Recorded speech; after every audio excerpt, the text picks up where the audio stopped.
আপনি দেখছেন news now, আমরা জানি কোনটা खबर।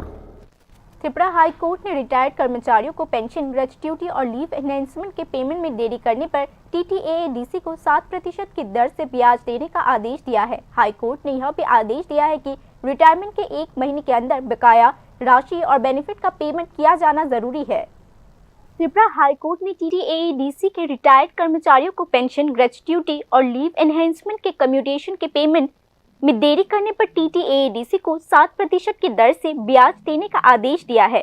रिट केस के पटिशनर अगस्त और अक्टूबर 2024 के बीच रिटायर्ड हुए थे। रिटायरमेंट के 1 महीने के अंदर पेंशन और दूसरा बकाया रकम देने के कानूनी आदेश के बावजूद टीटीएडीसी ने इसका पालन नहीं किया। बार बार रिक्वेस्ट करने के बावजूद बकाया रकम में पेमेंट न होने पर जुलाई 2025 में एक रिट केस दाखिल किया गया था। रिट केस की सुनवाई के दौरान पटिशनर का वकील पुरुषोत्तम रॉय बर्मन ने कहा, रिटायरमेंट बेनिफिट्स के पेमेंट में देरी पूरी तरीके से गलत है। पेंशन की तंगी का बहाना मंजूर नहीं है। कानून के मुताबिक रिटायरमेंट के 1 महीने के अंदर ही सभी बेनिफिट देना जरूरी है।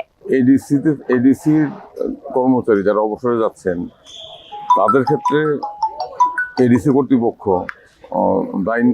আইনি দায়িত্ব পালন করতে পারছেন না। নিয়ম হলো অবসর গ্রহণের 30 দিনের মধ্যে পেনশন, গ্র্যাচুইটি, লিভ এনকেসমেন্ট সবগুলো প্রদান করতে হবে।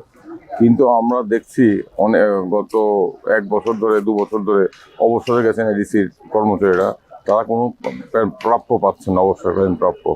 তো এদের মধ্যে কিছু কিছু সংখ্যক কর্মচারী মামলা করেছিলেন, সেই মামলায় কালকে রায় হলো। সেই রায়ে আমাদের মাননীয় উচ্চ আদালত নির্দেশ দিয়েছে যারা মামলা করেছিলেন তাদের অবসরকালীন প্রাপ্য 7% সুদ समेत प्रदान करते হবে। हाईकोर्ट ने रिटायर्ड लोगों को अगले 12 हफ्ते के अंदर 7% इंटरेस्ट के साथ पैसे देने का आदेश दिया है। कोर्ट ने रिट पिटिशनर्स को ग्रुप इंश्योरेंस बेनिफिट देने का भी आदेश दिया है।